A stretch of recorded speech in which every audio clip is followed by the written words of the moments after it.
Assalamualaikum warahmatullahi wabarakatuh. Waalaikumsalam. Berjumpa lagi bersama saya Kristina, CKT Angkatan 11, Kabupaten Banyuasin, Provinsi Sumatera Selatan, instansi SMP Negeri 1 Makati Jaya. Baiklah, pada hari ini saya akan melakukan wawancara pada tugas demonstrasi kontekstual modul 3.1 tentang pengambilan keputusan berbasis nilai-nilai kebajikan sebagai pemimpin. Baiklah, pada hari ini saya bersama Bapak Dr. Andes Muhammad Nur selaku Kepala SMP Negeri 1 Makati Jaya. Selamat pagi Bapak. Selamat pagi Ibu Kristina. Apa kabarnya Pak hari ini Pak? Alhamdulillah sehat. Alhamdulillah Pak ya, sehat. Baiklah Pak, pada hari ini sebelumnya saya terima kasih Pak, Bapak sudah meluangkan waktu untuk melakukan wawancara bersama saya. Nanti saya akan mengajukan beberapa pertanyaan ya Pak terkait bagaimana teknik Bapak mengambil keputusan yang berbasis dengan nilai-nilai kebajikan sebagai seorang pemimpin pembelajaran ya Pak. Baik Pak, yang pertama, selama ini bagaimana Bapak dapat mengidentifikasi kasus-kasus yang merupakan dilema etika atau bujukan moral Pak? Pertama-tama Bapak ucapkan terima kasih atas wawancaranya mengenai pengambilan keputusan ya. Ibu Kristina selaku CGP dari SMP Negeri 1 Makati Jaya Angkatan 11 ya, mendapat tugas untuk mewawancarai Bapak ya selaku Kepala Sekolah SMP Negeri 1 Makati Jaya ya. Baiklah, selama ini bagaimana cara saya mengidentifikasi permasalahan ya, kasus-kasus yang merupakan dilema etika atau bujukan moral ya. Memang antara dilema etika atau bujukan moral ini, kalau dilema etika itu kita kadang-kadang harus memikirkan matang-matang karena sama-sama punya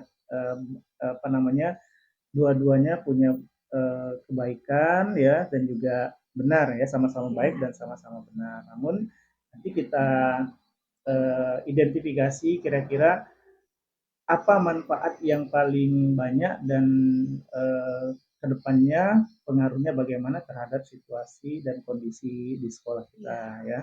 Kemudian kalau untuk bujukan moral ya, kita istilahnya sudah bisa mengidentifikasi ya untuk bisa melakukan tindakan mana yang benar dan mana yang salah, tentunya berdasarkan aturan-aturan yang ada.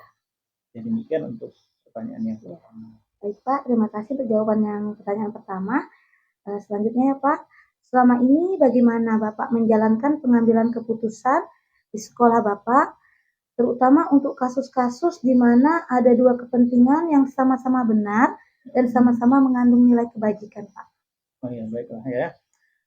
Dalam pengambilan keputusan di sekolah kita ini, yang jelas kita harus memperhatikan situasi dan kondisi sekolah kita ya. Kalau misalnya ada sesuatu kasus yang termasuk termasuk dilema etika, mana yang kita identifikasi dulu mana yang paling benar dan mana yang paling membawa manfaat ya dan paling mudah diselesaikan. Ya, tentunya bagaimana dampaknya terhadap pengambilan keputusan kita terhadap anak didik atau terhadap si tenaga pendidik yang mempunyai kasus tersebut. Ya. Baik Pak ya, selanjutnya Pak, langkah atau prosedur seperti apa yang biasa Bapak lakukan selama ini Pak? Ya, dalam pengambilan keputusan yang saya lakukan ya, supaya tidak menyalahi aturan dan tidak merugikan pihak-pihak yang memiliki kasus tadi ya. Tahap pertama kita mengidentifikasi dulu ya kasus tadi ya. Kemudian setelah mengidentifikasi kita lihat baik buruknya, dampaknya ke depan ya dalam jangka panjang. Lalu kita menganalisis dari berbagai sudut pandang. Ya, dalam menganalisis dari berbagai sudut pandang ini kita melibatkan stakeholder yang ada di sekolah kita, terutama pada bapak-bapak. Kebetulan di sekolah kita ini yang menjabat sebagai wakil yaitu bapak-bapak ya, baik itu wakil kurikulum, wakil kesiswaan, wakil humas maupun wakil satgas. Jadi dari situ kita bisa mengambil satu prosedur untuk mengidentifikasi dan juga mempelajari bagaimana kita mengambil keputusan tadi. Baik Pak ya.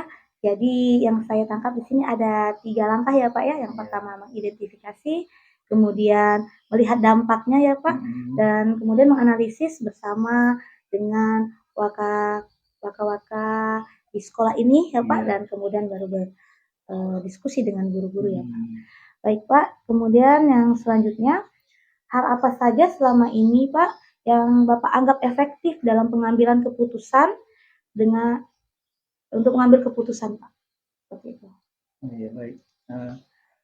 Hal-hal yang saya anggap efektif selaku kepala sekolah ya dalam pengambilan keputusan ya pada kasus-kasus dilema etika, yang jelas kita sering-sering ngobrol ya, sharing dengan guru-guru, dengan adanya sharing tadi dengan guru-guru, dengan TU, dengan siswa ya, kita bisa berkomunikasi. Dari komunikasi itu kita bisa menjajaki apa keinginan guru-guru, kemudian juga temuan dari guru, kemudian sifat atau tabiat dari guru kita bisa identifikasi, dan juga dari situ mungkin kadang-kadang mereka secara jujur mengemukakan keinginan atau juga permasalahan-permasalahan ya yang mereka hadapi. Nah, dari situ kita dapat dengan efektif untuk mengambil keputusan pada kasus-kasus dilema etika. Baik Pak, terima kasih jawabannya. Jadi komunikasi ya Pak ya, komunikasi dengan seluruh warga sekolah ya Pak. Seluruh warga sekolah atau stakeholder yang ada di sekolah.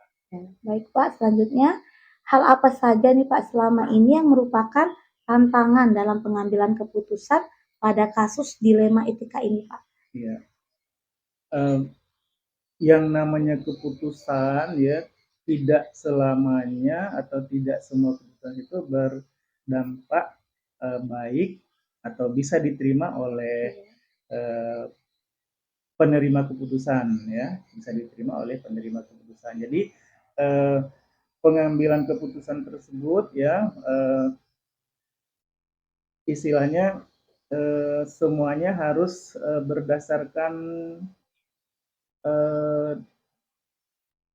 efeknya ya, efeknya pada jangka panjang, bagaimana feedbacknya terhadap guru-guru ya, karena tidak semua guru, tidak semua siswa atau stakeholder yang ada di sekolah bisa menerima atau sependapat dengan keputusan yang saya ambil atau yang kita ambil. Tentunya istilahnya bukan saya mengambil keputusan, tapi keputusan itu diambil berdasarkan hasil musyawarah terlebih dahulu. Itu tantangan yang istilahnya yang kita hadapi ya. Tantangannya ini Pak ya, bagaimana caranya agar keputusan itu menjadi keputusan bersama ya Pak ya. Baik Pak, selanjutnya apakah Bapak memiliki sebuah jadwal atau tata kelola tertentu dalam sebuah penyelesaian kasus dilema etika, atau Bapak langsung menyelesaikan di tempat? Seperti itu Pak. Oh iya. Baik ya, untuk jadwal tidak ada jadwal khusus ya untuk kita menjadwalkan menyelesaikan kasus-kasus, karena kadang-kadang kasus itu terjadinya secara spontanitas. Jadi dengan adanya kasus-kasus yang terjadi secara spontanitas ya, tergantung dari karakteristik kasusnya. Kalau misalnya tentunya kita akan kasus itu yang akan segera kita selesaikan ya kita prioritaskan. Kalau memang kasus itu dalam bentuk istilahnya bisa kita diskusikan, kita diskusikan dulu, kita musyawarahkan dulu, kita bicarakan dulu langkah-langkah apa yang akan kita ambil dalam pengambilan keputusan.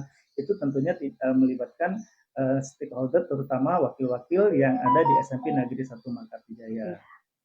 Baik Pak, kemudian Pak ya, adakah Pak seseorang atau faktor-faktor apa yang selama ini mempermudah atau membantu Bapak dalam pengambilan keputusan dalam kasus-kasus dilema etika ini Pak? Baik.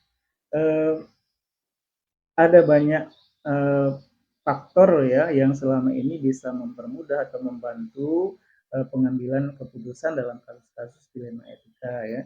Yang jelas dengan adanya karena kita di bawah naungan Dinas Pendidikan dan Kebudayaan ya, tentunya ada Kabid SMP ya, itu yang lebih tinggi, kemudian ada pengawas pembina sekolah ya. Jadi kalau misalnya ada kasus ya kita pada ujungnya ke sana kalau memang kasus itu tidak bisa diselesaikan secara intern di sekolah. Tapi rata-rata ya alhamdulillah selama ini kasus-kasus yang terjadi itu bisa diselesaikan secara kekeluargaan ya berdasarkan hasil musyawarah ya. Jadi ya tentunya ini melibatkan apa namanya wakil-wakil ya, saya bermusyawarah dengan wakil-wakil, dengan orang-orang yang bisa di apa namanya dijadikan pendapatnya bisa dijadikan acuan untuk menyelesaikan suatu kasus tadi. Jadi itu seperti itu. Ya. Jadi yang saya tangkap di sini melibatkan semua warga di sekolah ya Pak. Ketika kasus tersebut memang tidak bisa diselesaikan di sekolah, maka kita berkoordinasi kembali kepada yang pengawas, pada dinas pendidikan seperti itu Pak. Baik Pak, ini pertanyaan terakhir nih Pak. Dari semua hal yang telah disampaikan, pembelajaran apa yang dapat Bapak petik dari pengalaman Bapak mengambil keputusan dilema etika Pak? Dalam pengambilan keputusan ya kita tidak selamanya harus mendengar dulu istilahnya apa-apa yang sudah terjadi, tapi kita harus secara cepat mengambil keputusan tersebut ya dengan cepat dan tepat ya, juga dampaknya seperti apa dan manfaat dari keputusan yang diambil itu seperti apa ke depannya. Jadi yang di sini jelas berasaskan keadilan. Nah, jadi dari hasil keputusan yang diambil tadi tidak ada yang merasa dirugikan ya.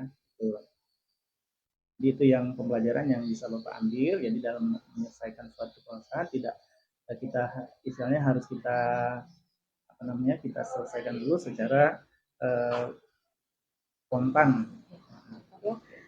Jadi terima kasih banyak Pak untuk waktunya hari ini sudah berkenan untuk melakukan wawancara bersama saya dalam kegiatan memenuhi tugas sebagai CGP Angkatan 11 untuk tugas demonstrasi kontekstual modul 3.1 pengambilan keputusan berbasis nilai-nilai kebajikan sebagai pemimpin. Terima kasih banyak ya Pak ya, untuk sama-sama. waktunya. Ya, Assalamualaikum warahmatullahi wabarakatuh. Waalaikumsalam warahmatullahi wabarakatuh.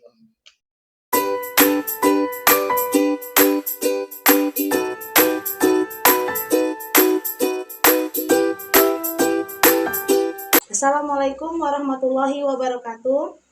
Berjumpa lagi bersama saya Kristina, CGP Angkatan 11, Kabupaten Banyumas Asin, Provinsi Sumatera Selatan, instansi SMP Negeri 1 Makati Jaya. Baiklah, pada hari ini saya akan melakukan wawancara untuk memenuhi tugas demonstrasi kontekstual modul 3.1 tentang pengambilan keputusan berbasis nilai-nilai kebajikan sebagai pemimpin. Hari ini saya bersama Ibu Roslina, SPD MPD, Kepala Sekolah SMP Negeri 4 Makati Jaya. Selamat pagi Ibu. Pagi Bu Kris. Apa kabarnya Bu hari ini Bu? Alhamdulillah. Alhamdulillah ya Bu. Baik. Baik Bu, sebelumnya saya ucapkan terima kasih karena Ibu telah meluangkan waktu untuk berwawancara bersama saya guna untuk saya ada tugas sebagai CGP Angkatan 11 untuk mewawancarai pemimpin pembelajaran ya Ibu. Nah, di sini saya nanti akan mengajukan beberapa pertanyaan Ibu terkait dengan bagaimana Ibu mengambil keputusan yang berbasis dengan nilai-nilai kebajikan sebagai pemimpin pembelajaran ya Bu. Baik Ibu, yang pertama, selama ini bagaimana Ibu dapat mengidentifikasi kasus-kasus yang merupakan dilema etika atau bujukan moral Bu? Oke, di sini bila ada satu kasus yang kami alami ya, yang saya alami itu ada memiliki dua pilihan ya, yang sama-sama benar akan membuat suatu keputusan. Iya. Nah, dari itu saya mengidentifikasi kasus tersebut sebagai dilema etika. Namun jika saya dihadapkan situasi yang membuat saya harus memutuskan sesuatu ya, benar ataukah itu salah, maka kasus tersebut merupakan bujukan normal gitu. Moral itu ya, sorry. Baik Ibu, terima kasih untuk jawaban yang pertanyaan pertama. Baik Ibu, selanjutnya selama ini bagaimana Ibu menjalankan pengambilan keputusan di sekolah Ibu, terutama untuk kasus-kasus di mana ada dua kepentingan yang sama-sama benar atau sama-sama mengandung nilai kebajikan Bu? Ya, bila ada satu kasus yang memang harus harus memiliki suatu dua pilihan gitu ya, yang sama-sama benar, maka sebelum mengambil keputusan saya akan mempertimbangkan kepentingan orang banyak gitu. Memprioritaskan kebutuhan murid, terus memikirkan dampak ya dari keputusan yang saya ambil, baik itu jangka pendek maupun jangka panjang, serta memikirkan hasil akhir yang akan didapat dari sebuah keputusan tersebut. Selain itu saya juga mengajak Wakasek dan guru-guru juga untuk saling bermusyawarah gitu. Baik Bu ya, yang dari jawaban Ibu yang saya tangkap di sini, Ibu akan mempertimbangkan kepentingan orang banyak ya Bu, kepentingan orang banyak, memprioritaskan kebutuhan murid, serta memikirkan dampak jangka panjang dan pendeknya ya Bu, serta Ibu juga tidak lupa mengajak Wakasek dan guru-guru untuk bermusyawarah. Baik ya Bu, untuk pertanyaan selanjutnya nih Bu, langkah-langkah atau prosedur seperti apa yang biasa Ibu lakukan selama ini, Bu? Jadi langkah prosedur yang kami ambil itu dengan dengan Wakasek gitu ya. Itu akan kita musyawarahkan dan kita rapatkan dengan Dewan Guru. Gitu. Baik Bu, hal-hal apa saja Ibu selama ini yang Ibu anggap efektif dalam pengambilan keputusan ini, Bu? Oke. Hal yang dianggap efektif dalam pengambilan keputusan ini adalah adanya komunikasi dengan Wakasek dan guru ya di sekolah itu, insyaallah. Baik Bu, jadi selama ini hal yang efektif itu komunikasi ya Bu ya? Yep. Komunikasi bersama guru dan Wakasek yang pertama ya Bu ya, kemudian bersama guru juga. Baik Bu, untuk selanjutnya nih Bu, hal-hal apa saja yang selama ini merupakan tantangan dalam pengambilan keputusan pada kasus dilema etika ini Bu? Iya, ini yang pasti ya, banyak kurangnya kesadaran ya, tentang pentingnya itu pendidikan dan masih kurang motivasi belajar dari siswa itu sendiri itu. Ya. Selanjutnya Bu, apakah Ibu memiliki sebuah tata cara atau jadwal tertentu dalam sebuah penyelesaian kasus dilema etika? Apakah Ibu langsung menyelesaikannya di tempat atau memiliki sebuah jadwal untuk menyelesaikannya Bu? Bentuk atau prosedur seperti apa Ibu yang biasa Ibu jalankan? Oke. Kalau secara khusus itu tidak ada. Tidak ada dalam menyelesaikan dilema etika ya, karena langsung melakukan koordinasi dengan pihak tertentu itu pihak kayak orang-orang yang bermasalah itu. Iya.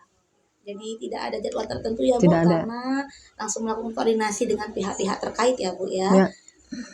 Baik Bu, untuk selanjutnya, adakah seseorang atau faktor-faktor apa yang selama ini mempermudah atau membantu Ibu dalam pengambilan keputusan dalam kasus-kasus dilema etika ini, Bu? Tentunya dalam hal ini kami dibantu oleh Wakasek ya, dan juga guru yang insya Allah siap itu untuk mengambil keputusan dilema etika ini.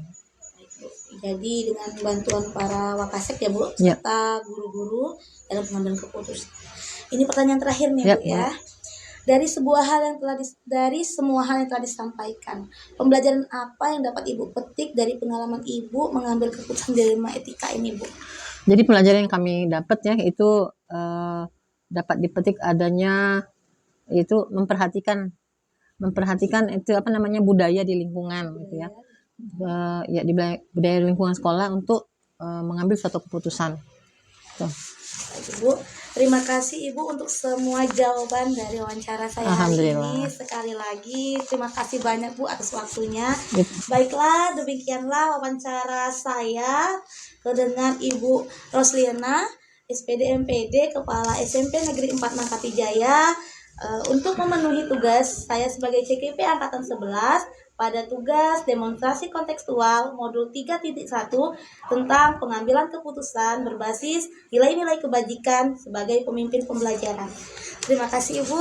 Ya, sama-sama. Assalamualaikum warahmatullahi wabarakatuh. Waalaikumsalam warahmatullahi wabarakatuh.